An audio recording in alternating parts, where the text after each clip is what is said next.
সিলেটের সাথে আমার সম্পর্ক অনেক পুরনো। আমার প্রথম স্কুল জালালাবাদ ক্যান্টনমেন্ট স্কুল। আমার প্রথম সিভিলিয়ান কর্মক্ষেত্র সেটাও আখালিয়াতে শুরু হয়েছিল। সো সিলেটকে আমি খুব ভালোভাবেই চিনি। আমার দেশে ছুটি কাটানোর সবচেয়ে প্রিয় জায়গা ৩-৪টা সিলেটে। সিলেটে কর্মক্ষেত্রে এবং পড়াশোনার কারণে সময় কাটাতে গিয়ে আমি যেটা দেখেছি যে অবশ্যই বাংলাদেশের এই জায়গাটায় আসলে শান্তি পাওয়া যায়। সেটা বড় কারণ, কারণ সিলেটে এখনো প্রকৃতিকে তারা ধরে রেখেছে। প্রকৃতি সিলেটকে সাজিয়েছে। সবুজের যেই মানে আন্দোলন চলছে সারা পৃথিবী জুড়ে এখন, সেই সবুজটা সিলেটে এত সুন্দর মাত্রায় উপস্থিত। অবশ্যই সাথে সাথে পাহাড়ি হওয়ার কারণে প্রতিবেশী দেশের অনেক নদী বা ঢলের কারণে অনেক সময় কষ্ট হয়। তো সিলেট যেহেতু অ্যানথ্রোপোলজিক্যালি নৃতাত্ত্বিক ভাবে সিলেটের একটা বড় জনগোষ্ঠী দেশের বাইরে, স্পেশালি ইউকে বা অন্যান্য দেশে থাকে। তো একটা যোগসূত্র তো থাকেই প্রবাসীদের সিলেটের প্রতি। আবার এখানকার ছেলেপেলেদেরকেও দেখি যে প্রবাসে চলে যাওয়ার একটা ইচ্ছা থাকে। দোষ গুণ কোনোটাই বলবো না, শুধু এটুকু বলতে চাই যারা প্রবাসে আছেন সিলেটের, আমার মনে হয় এই একবিংশ শতাব্দীতে শুধুমাত্র রেমিটেন্সের টাকা পাঠানো, অথবা আত্মীয় আছেন, অথবা আমি একটা বড় বাড়ি করে ফেললাম বিশ্বনাথ, অথবা কি বলে জকিগঞ্জে, অথবা কি আহ, জগন্নাথপুরে, তাহলে তার হলো না। শুধু একটা বাড়ি করা আসলে একটা জায়গার অর্থনীতিকে উন্নতি করে না।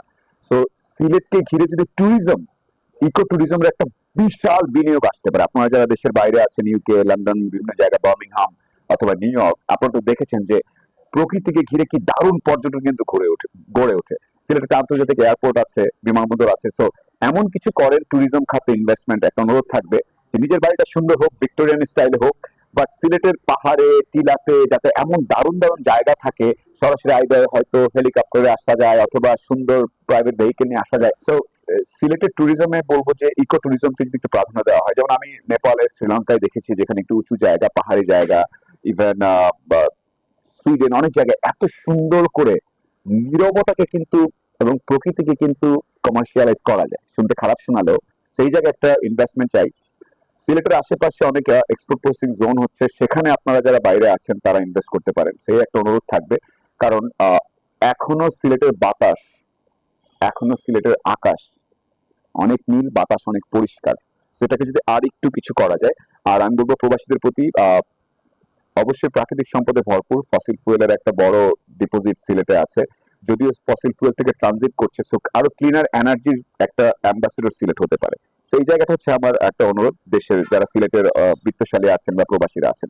সিলেটের তরুণদেরকে বলবো যে হয়তো পরিবারে 2-3 জেনারেশন ধরেই বাইরে আছেন, আপনারা হয়তো বাইরে যাওয়ারই প্ল্যান করছেন, বাট বাইরে যাওয়ার আগে যদি একটু দক্ষতা বাড়িয়ে যান। এখন আপনি গেলেন, আপনার চাচা, বাবা, আত্মীয়, খালা সবাই লন্ডনে থাকে, ওখানে যাওয়াটাই শুধুমাত্র যাতে লক্ষ্য না হয়, ওখানে যান আপনি একজন দক্ষ বাংলাদেশী হিসাবে। তাহলে হবে কি, গ্লোবাল প্ল্যাটফর্মে গ্রহণযোগ্যতাটা অনেক বাড়ে।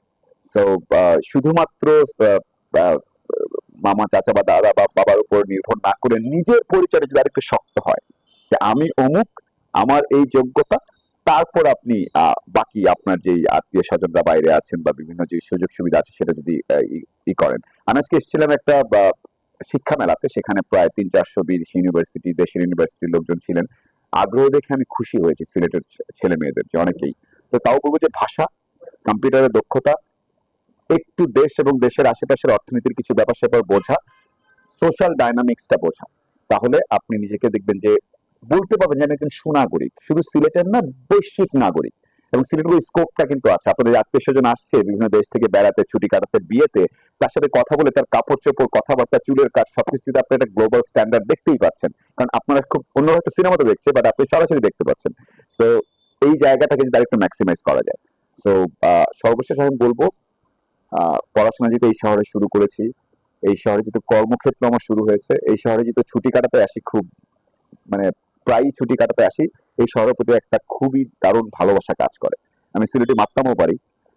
I try to do that sometimes on and off when I am here or abroad. So আরেকবার বলবো, সিলেটের প্রতি ভালোবাসা আমার সবসময় ছিল, যখনই সুযোগ পাই আবারও আসবো। প্রবাসী যারা আছেন সিলেটকে আর একটু যত্ন করে আরো উপরে তুলে নেন। আর যারা এখানকার তরুণ আছেন, নিজেকে এমন ভাবে দক্ষ করে তোলেন যে আপনি যখন এখান থেকে London, New York, Washington DC, I don't know, Paris, wherever you are going, মানুষ যাতে বলে এই ছেলেটা সিলেটের। দেখো কি স্মার্ট দেখতে, কথা বলে কিভাবে, পৃথিবী সম্বন্ধে কেমন জ্ঞান রাখে, আর কতটা মানুষকে সম্মান করে। তাহলেই দেখবেন যে আপনার শহর, আপনার দেশ পৃথিবীর সামনে উজ্জ্বল হবে।